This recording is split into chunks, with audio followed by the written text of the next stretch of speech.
All right, guys, so we're doing something new. We're reading Dante's The Divine Comedy, the Penguin Classics edition. I'm sure Oxford might have a better one, some other publishers, but it's the one we're reading. The Divine Comedy is broken up in three parts. You got the Inferno, which is hell, then you got Purgatory, then you got Paradiso. So you got the Inferno, Purgatorio, and Paradiso. This one's called Commedia Cantica 1. This is the Inferno. So we're gonna begin Canto number 1. I was gonna read this on my own. I said, you know what? It's a classic. Might as well do a series on it. So Canto number 1, and this is the Inferno. You heard of it, Dante's Inferno? So Canto number 1 of Dante's Inferno. At one point midway on our path in life, I came around and found myself now searching through a dark wood, the right way blurred and lost. How hard it is to say what that wood was, a wilderness, savage, brute, harsh and wild. Only to think of it renews my fear. So bitter that thought that death is hardly more so. But since my theme will be the good I found there, I mean to speak of other things I saw. I do not know, I cannot rightly say how first I came to be here, so full of sleep.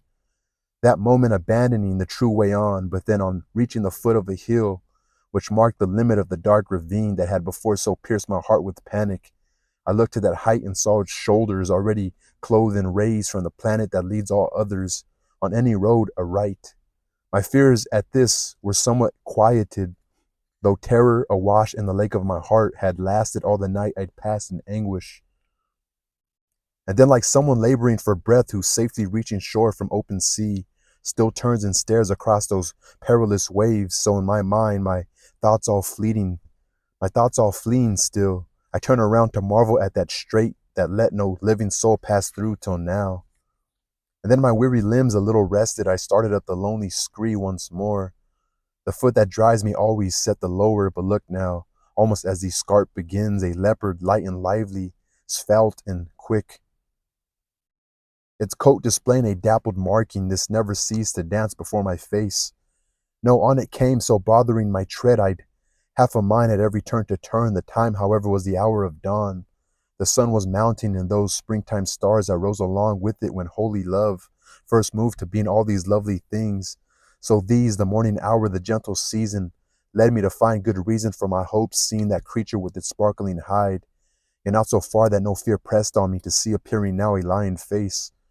This, as it seemed, came on and on towards me hungrily, its ravening head held high, so that in dread the air around it trembled. And then a woof, and she who seemingly was gaunt, yet gorged on every kind of craving, and had already blighted many a life. So heavily oppressed my thought with fears which spurted even at the sight of her, I lost the hope of reaching to those heights we all so willingly record our gains, until the hour that leads us into loss. We have a wolf, then we have a leopard, leopard.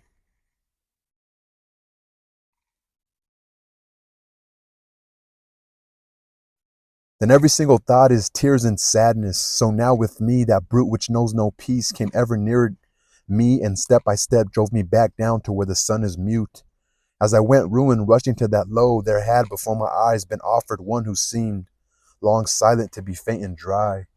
Seeing him near in that great wilderness, to him I screamed my miserere. I don't know if that's a different language. Miserere. Save me, whatever shadow or truly man you be. I was in times long gone of Lombard stock. My parents both by Patria were Mantuan, and I was born, I think it's like Patria. My parents both by Patria were Mantuan, and I was born, though late, sub Iulio. I lived at Rome in good Augustus's day, in times when all gods were lying cheats. I was a poet then, I sang in praise of all the virtues of Anchises' son. From Troy he came, proud Ilion, raised in flame. But you turned back.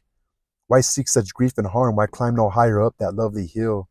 The cause and origin of joy shines there. So could it be, I answered him, my brow in shy respect bent low. You are that Virgil whose words, a river running full, flow wide. You are the light and glory of all poets.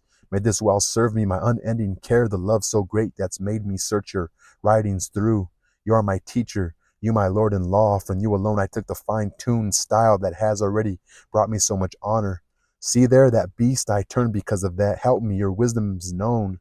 Escape from her. To every pulsing vein, she brings a tremor. Seeing my tears, he answered me.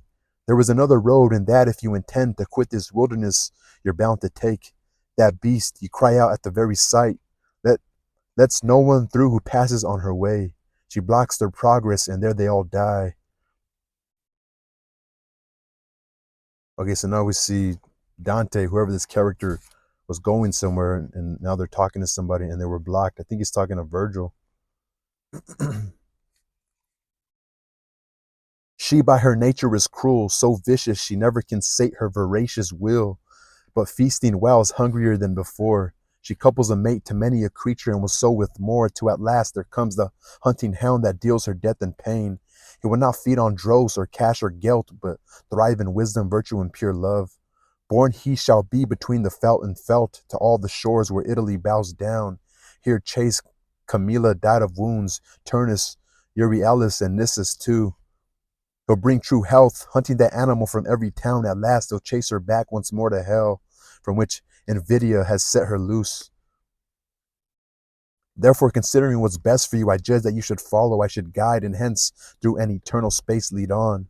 That you shall hear shrill cries of desperation and see those spirits mourning ancient pain who all cry out for death to come once more. And then you'll see those souls who live in fear, content to hope. Whenever that time comes, they too will be among the blessed choirs. To which if you shall ever wish to rise, a soul will come far worthier than me. I must at parting leave you in her care. Reigning on high, there was an emperor who, since I was a rebel to his law, would not allow his city as my goal. He rules there, sovereign over every part. There stands his capital, his lofty throne, happy the one he chooses for his own. Poet, I answered, by that God whose name you never knew, I beg you, I entreat, so I may flee this ill and worse, that you now lead me on to where you've spoken of, to find the gate where now St. Peter stands. And all those souls that you say are so sad, he made to move, and I came close behind.